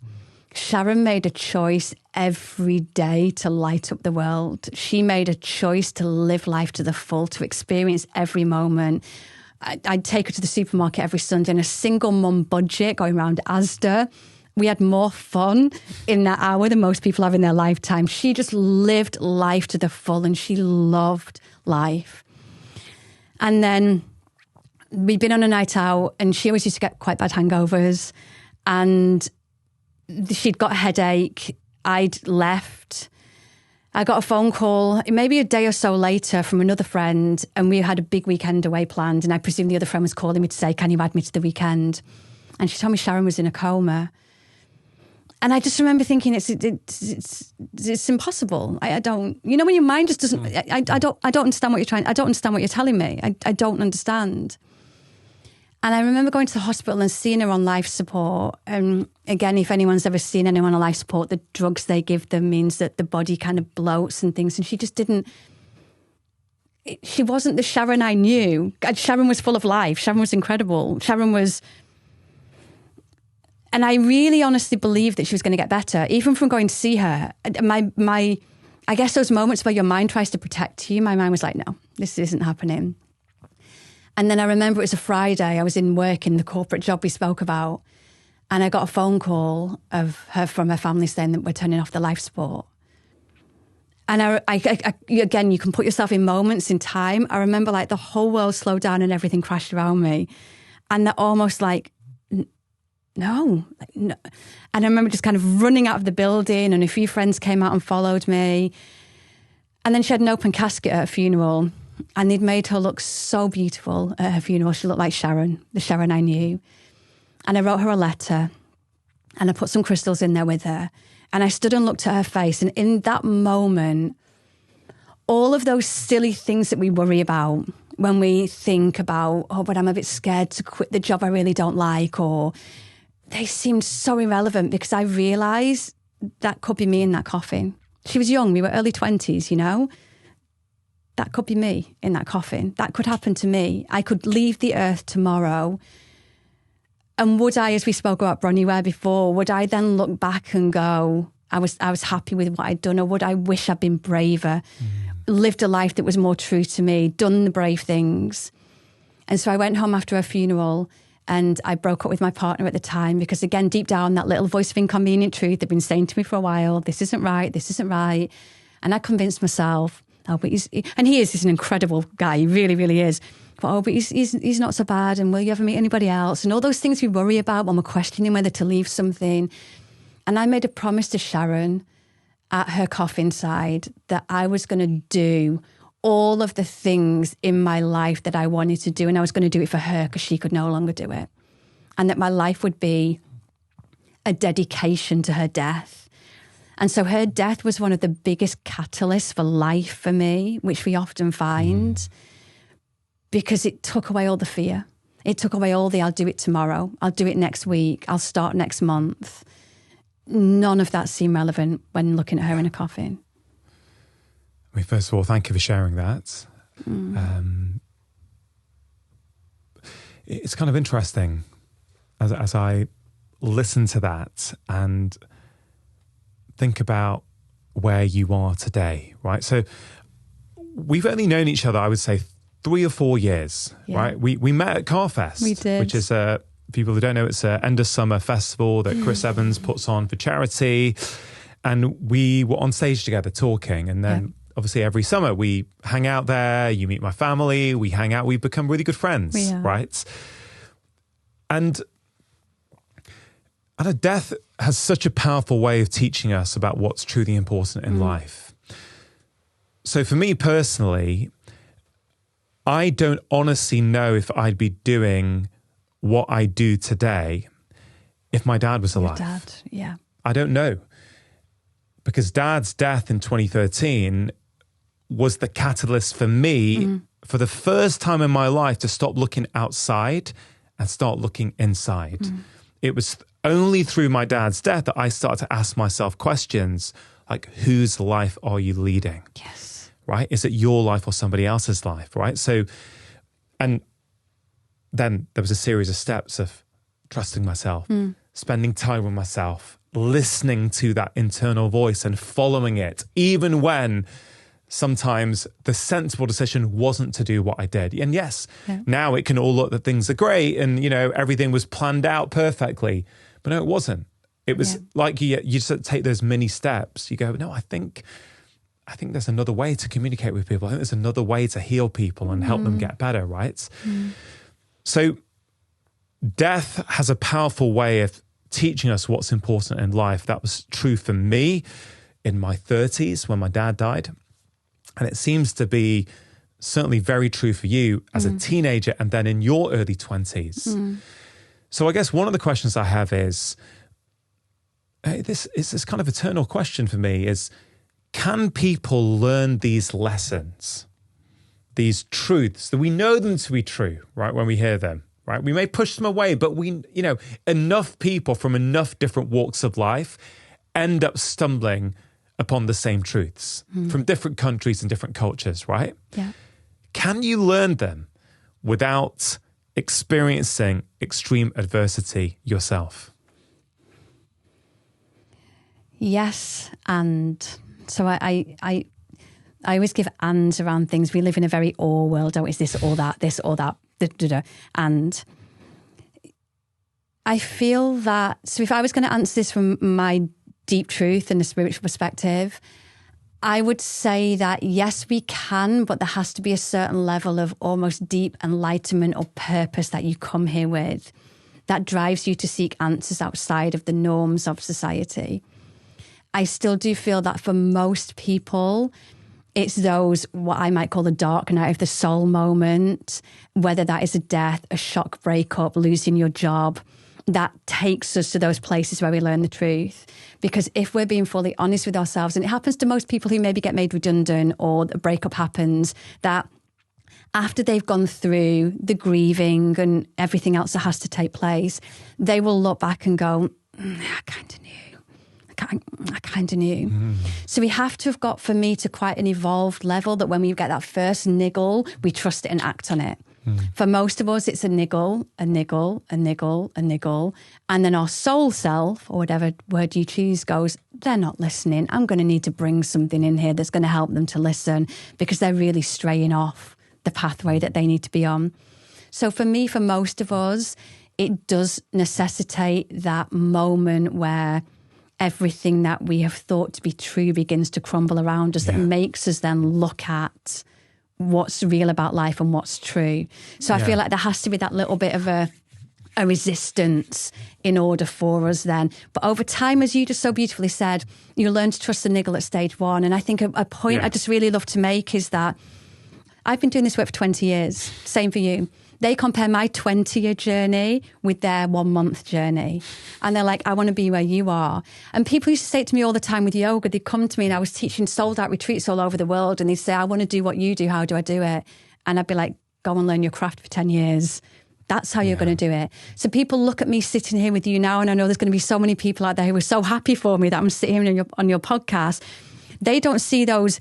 And I'm talking hours I would spend underlying on the Bakerloo line, going up and down London to teach yoga classes. They don't see the times that I'd teach a yoga class and wouldn't even be able to make the room rent because not enough people came to that class. They don't see the moments I've been on my hands and knees on the bathroom floor begging the universe to give me a sign. So they compare my 20-year journey. So again, we've just got to be really gentle with how we look at things and how we compare ourselves to other people, and that we get to be the ones who've gone a bit further down the path and get to say, hey, this is what's down the path. There's a little pothole there. Watch out for it. This is over here. But this is where you can get to if you continue to follow this journey. So it's easy for us now to follow the niggle one because we've got all that lived experience of trusting the timing. You said before how prove it. I only have my own lived experience that every single time it's happened at just the right time. And I've gone, that's why that didn't happen sooner. That's why that didn't happen then. Everything that we need to go through needs to be a lived experience. Otherwise, it's somebody else's truth. Yeah. We want to Amazon Prime our lives, right? And that is the seductive nature of the media landscape in which many of us consume our content these days.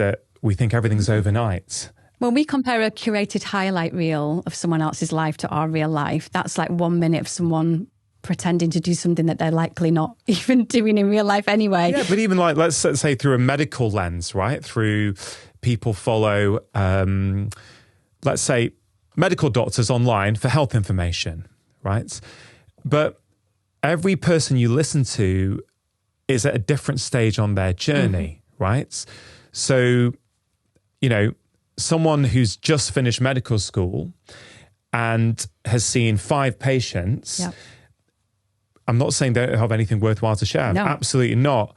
But I'm saying it's different from someone, I don't know, like myself, who's seen tens of thousands, maybe over 100,000 patients and got that lived experience and feedback continuously, right?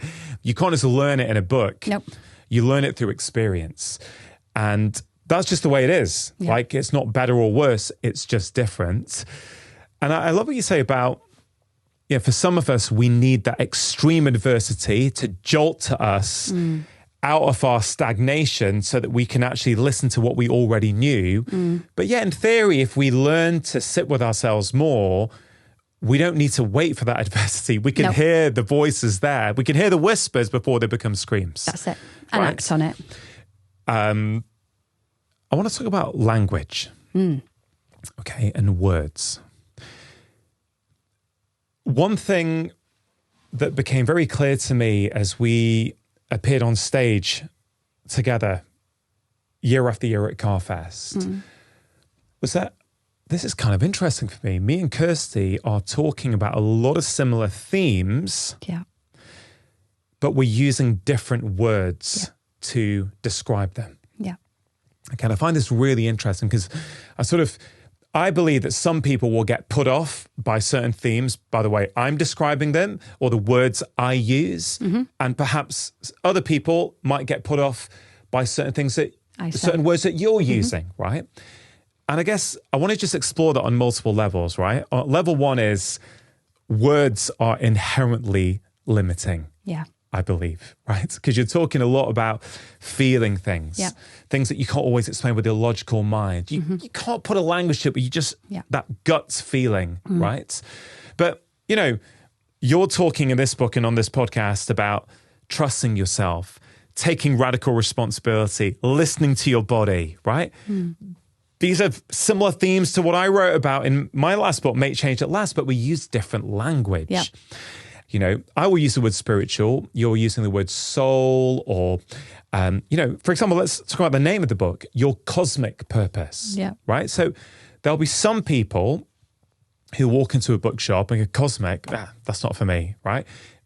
Whereas other people will go, Your Cosmic Purpose, oh man, I want that book, right? But ultimately the truths in here are just the profound truths that we all need to learn. So how do you think about language? And I guess let's talk about that word cosmic. Why is the word cosmic in the title of your new book? Because I wanted to remain very, very true to me. And a lot of the work I do in the world that I work in is the cosmic world. It's the cosmic consciousness. It's the universe. It's the divine. What does cosmic mean? So I think as well, a lot of the reason we use the word cosmic purpose is because I also do something online once a week called a Cosmic Weather Report, where I talk to people about what's going on in the planets and the skies that help us to navigate life here on Earth in a slightly easier way. And they are so well watched and people People love them. They do. People utterly love them. I mean, the amount of stories I get like yours that say, you said this in this Cosmic Weather Report, so therefore I went and did that and their entire lives have changed. So I wanted to give a nod to the cosmic, to the divine, to the universe. So the cosmic for me is that part of us that we're made of stardust. And I know that sounds like a little bit of a woo fact, but that's scientific fact, that we're made of stardust. And what does that mean? That within us are bits and pieces, atoms within us that were created at the Big Bang. So to me, that says we are part of everything. We are part of the infinite, expansive, cosmic universe that's out there. And I wanted us through this book to realise that we are part of something way greater, that we are the universe in a human body, that we are a soul having a human experience, and that we are here to live and experience and explore in the ways that we come here to do. So I wanted to give a nod to that. And it's so beautiful you bring this up because this returns back to purpose, that we're both living our purpose by the language that we use. So if there were a script for this podcast, which there isn't because we've just flowed beautifully, but if there were a script and we got 10 people to come in here and speak the exact script, they still wouldn't say it in the way that we say it. They still wouldn't land it in the way that we land it. And so when we're living our purpose and we're speaking our truth, my words are going to land with someone that's going to they're going to hear it. They're going to really, really hear it. And other people aren't going to. They're going to go, cosmic, no, nothing to do with me. And that's okay. And that's okay. And so it's about choosing who we speak to. And so I didn't want to alter the title of this book to be something that might be considered more corporate, because they're maybe not the kind of people I speak to right now, just yet, maybe never, who knows. So there's an area for all of our voices, and this is where we come back to our purpose. And when I'm being authentically true to me and my beliefs and my truth, I can speak in a way that will affect the people I'm meant to speak to. And those I'm not, they'll come and listen to somebody completely different. Yeah. No, I love that. I mean, I think speaking to the idea that we sometimes push back against things that we know are kind of relevant to us on some level. Like I said before about how sometimes that person speaking their mind in a compassionate way online rubs us up the wrong way. Because we know, wow, I wish I could be that authentic. I wish I could speak my truth like that person can. I wish I could be like that person who actually doesn't care whether people validate him or not. He just wants to share what he wants to share with the world, right? Absolutely. It's also, I guess you could say the same thing here in terms of, it's kind of, we all, if you even think about the fact that we're here, it is a damn miracle, isn't it? How can your rational mind actually properly explain how all these cells have morphed into who we are today? Right, sure, you can talk about your biology lessons and a sperm meets an egg and they fertilize. Okay. But there's a 1 in 400 trillion chance of that happening. Yeah, but even that, the whole thing is remarkable. It's like it's like that sense of awe when you watch a plant and I wanted to, we won't probably get time in this conversation. I want to talk about I think it was your fourth book, Sacred Seasons, which I really like. Okay. And in that you talk about how in the COVID lockdowns, we all start to look forward to that one walk we could have a day. And because we were all doing the same walk, we started to see how nature changed, right? Which is definitely my family's experience. Yeah. And that sense of awe when you could escape your life you couldn't escape then. So you had to start paying attention to the small things, right? Yeah. There is a natural awe and wonder in the world. Yeah. I think that's there in everyone. Even the most skeptical person speaking to this conversation right now, at some point when they were a child, they did have that sense of awe at the world. There is something greater. And going back to this choice, how do you want to live your life? Do you want everything to be a rational, logical, scientific explanation? Or do you want to have a sense of awe and wonder about, isn't it amazing to be alive? Isn't it amazing that green bush can now have the most gorgeous yellows and oranges and purples because it's spring? Do you know what I mean? Yeah, but we have those moments as adults, but we just choose to ignore them. So I would challenge... Is it a choice to ignore them, or have we been conditioned by society to think both. That's a bit childlike? That's not what a mature adult does. I think we're too busy. I think we're in a busy epidemic. We've glorified being busy. And I would challenge anyone listening to this now to come to me and say they've never watched a sunrise or a sunset and just felt that moment stir within them of that moment the sun dips beneath the horizon, or gone outside and seen a full moon in the sky, and at that moment we go those moments of awe. But then we busy them away and we get caught up in what we consider real life to be, which is the monotony. And we talk about this a lot. We've got so many routines, but hardly any rituals. So we get caught up in then the routines. Well, I've got to get this done, and I've got to get that done, and I've got to tick that off the to-do list, and I've got to get that done. I've got to be here, and I've got to go there, and I'm busy, and I've got to multitask. And even social media platforms, there's 15 you're meant to be on, and we're meant to keep up with everything. And so in that, we miss those actual moments of present life, like the present moment, we miss it. Nature's only ever in the present moment. If you turn away from that sunset in the moment it's going down, you've missed it. It's gone. You have to be so present to catch that exact second the sun dips beneath the surface. Sunrise, you have to be present. You go away and start scrolling Instagram, sun's up, you've missed it, you know? So nature brings us into the present moment. And so I feel it's a choice, but it's also a conditioning that we're made to be so busy that we don't have time to be in the present moment anymore. But that's the only moment that life ever really exists. And the more we can carve out moments to be in nature. And I truly believe that the reason that we feel so good when we're in nature, and some people might call this a bit too woo, but I honestly believe that the same life force energy that grows that bush you spoke about, or brings the leaves on the trees, or gets the trees to look, same life force energy that grows my skin and my hair and my nails. It's the same life force energy that moves through us. And I feel like when we spend time in nature or we look up at a sky full of stars, that we remember that there's something more to life than the monotony of ticking off a constant to-do list. And we get to that essence of who we truly are. Yeah. Man, I love that, Kirsty. I think the book's really, really great. I think it's going to help so many people just tune into themselves. I really hope so. Start the journey of finding more purpose in their lives. To sort of wrap this conversation up, there's so many insights that you've shared, lots of practical tips throughout the conversation on how people can start on that journey. But at the end there, you were talking about this busyness, right? This busyness that seems to have infiltrated the lives of many, if not most, modern humans, right? In a way that we never were before, right? Even, you're talking about your grandparents before, even that generation. There wasn't this level of busyness and overwhelm, right? So to wind this down, for that person who does feel overwhelmed and too busy, is not in a job that they love, is not living a purposeful life, have you got any final words of wisdom for them? Start now and start small. So anyone that tells me, if you tell me you don't have 5 to 10 minutes a day for yourself, I'm going to tell you there's a really big problem in your life if you cannot find 5 to 10 minutes a day for yourself. Ritual, finding purpose, it doesn't need to be hours at a time. You don't need incense burning. The moon doesn't have to be at a certain position in the sky. You don't have to have the right music playing.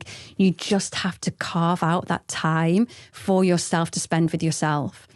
So if you're a parent and you do the school run, when you get back from that school run, do not get out of your car, stay on the drive, set a timer on your phone for 5 minutes. And I say to people all the time, do what's realistic for you. If you say, okay, I've listened to this conversation, from tomorrow, I'm going to do an hour's yoga, then I'm going to meditate, then I'm going to journal. You're going to fail on day 3. Then you're going to tell yourself, this stuff is rubbish, it doesn't work, or I'm rubbish, I can't do anything. We set these unrealistic expectations on ourselves that set us up for failure. Say to yourself, I've got 6 minutes a day. You could still make a profound difference in 6 minutes a day if you showed up for that 6 minutes every day, because that's part of the big thing about ritual. It's not necessarily what you do, it's that you show up. It's that you say to yourself, in this moment, there are 100 things I could be doing. Or should. People use the word should a lot. Change that to could. If you change should to could, you've immediately won. You should do that. Or you could. It gives you an option. You could be going in the house, putting the washing machine on, running around, making that phone call, doing this. But in that moment, you're saying, I'm going to make myself important. I'm going to make going within and finding meaning and purpose important. I'm going to gift myself this 5 to 6 minutes out of a day. And I almost guarantee you, and I'd love people to give feedback on this, if you did that every day consistently for a month, 2 months, 3 months, and this is why I wish we'd got into things like the moon and the seasons, but they give us natural marker points to check in. If you gave yourself 6 minutes a day every day, your life would change in a month, 3 months, 6 months in ways you cannot yet even imagine, and you won't know until you actually do it. So decide what it is for you that works. Are you going to just put your hands over your heart and check in and say, how am I feeling today? And then just listen for the answer and don't judge it. One thing we do with emotions, and this is why we don't trust ourselves, is that an emotion comes up when we feel sad. And then we'll go, why do you feel sad? You've got nothing to feel sad about. You didn't feel sad yesterday. And then we do the what about? Well, what about other people? They've got it worse than me. If you came to me and said, Kirsty, I feel sad. And I went, well, why do you feel sad? You weren't sad before when I spoke to you. You've got no reason to. You'd stop coming and telling me you feel sad. So the whole time we invalidate ourselves, we tell ourselves we can't be trusted and what we're feeling can't be trusted. And then we lose connection with ourselves. And that's when then we make ourselves busy in the world. Hands over heart, check in. How do I feel right now? I feel sad. Okay. I'm just going to sit with this just for a few minutes and I'm going to breathe. It might be that you decide to keep a pen and a piece of paper in the side of your car and you just write down. I love freestyle journaling. So when you don't necessarily have something, you just write down. And I say to people all the time, just write, I don't know what to write. I don't know what to write. I don't know. And so you start to do know what to write. Something will come out eventually. It may be that you're going to take off your shoes and go into your back garden and put your bare feet on the earth and take 5 deep breaths and just feel the sun on your face. And that, find what works for you. Find a time frame that works for you, and then make the commitment to yourself, not to anyone else. This is how you will learn to trust yourself, when you keep a promise to yourself. If you break that promise for other people, you don't trust yourself anymore. And you will find when you start this, you're going to be too busy, too cold, too tired, too hungry. Your mind will give you a million excuses, because your mind doesn't want you to come into that place of deep knowing. Your mind wants to keep you busy and constantly searching outside of yourself. If you can carve out that time and give that to yourself and show up, if nothing else, you'll learn you can trust yourself. And that means that when you get the niggle to quit your job, you're going to trust yourself enough to do it. When you get the niggle to go and do something brave, you're going to trust yourself to do it. When you have to have a hard conversation with someone, you're going to trust yourself enough to do it. So start now, start small and be realistic, and then show up and do it every day. And let us know how it changes your life. Oh man, Kirsty, what a way to end. I've thoroughly loved me too. Thank you so much. having this conversation with you. I've loved getting to know you over the last few years. Me too. The new book, Your Cosmic Purpose, is wonderful. Thank you. Thank you so much for coming on the show. Thank you for having me. If you enjoyed that conversation, then I think you are really going to enjoy this one. I want people to wake up and realize the creative nature of love, health, harmony, because that is available, and yet we struggle, and there's no reason for this. It's changing your thought. That's all you have to do.